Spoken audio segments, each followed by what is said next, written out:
Welcome to WitchClass Cycle 3, Class 1, the Introduction. I am your teacher, Reverend Mark Angelo Lyons. I don't teach this one that often.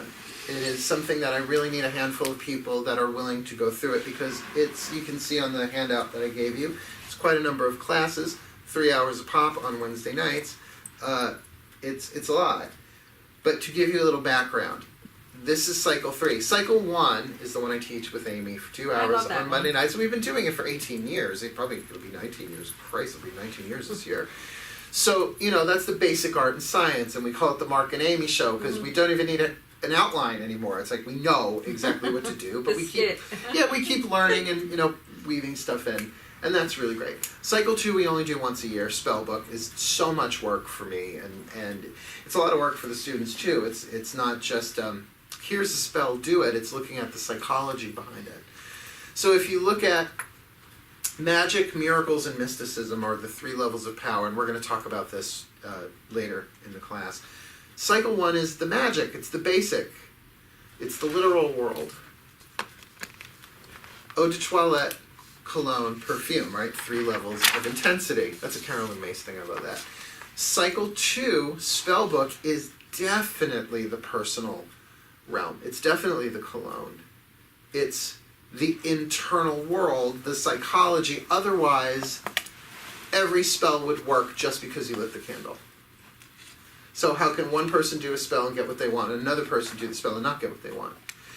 So it's not about what you do in the physical world. The physical world is helpful, the spell part of it is helpful. But then there is that internal stuff, like you just can't despise wealthy people and attract money. You just can't.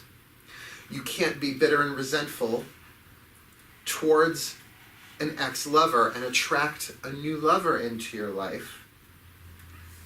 That's better, right? You have to, so that's a lot of what we do in Cycle 2. That's why we do an intro, and then every week is a different form of magic. Love magic, money magic, health and healing, and all that stuff. So it's really the psychological stuff.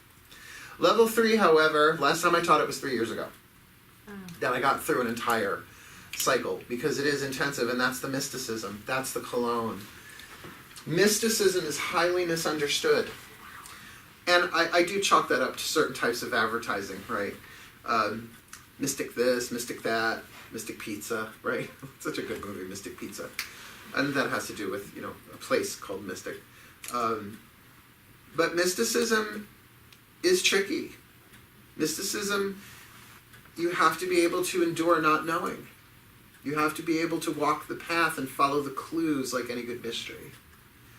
And the gods are mysterious.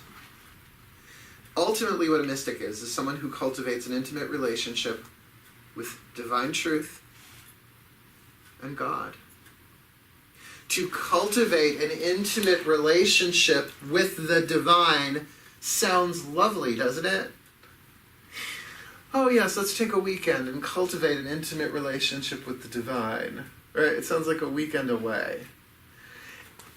Except that you already are divine. And the divine is within you.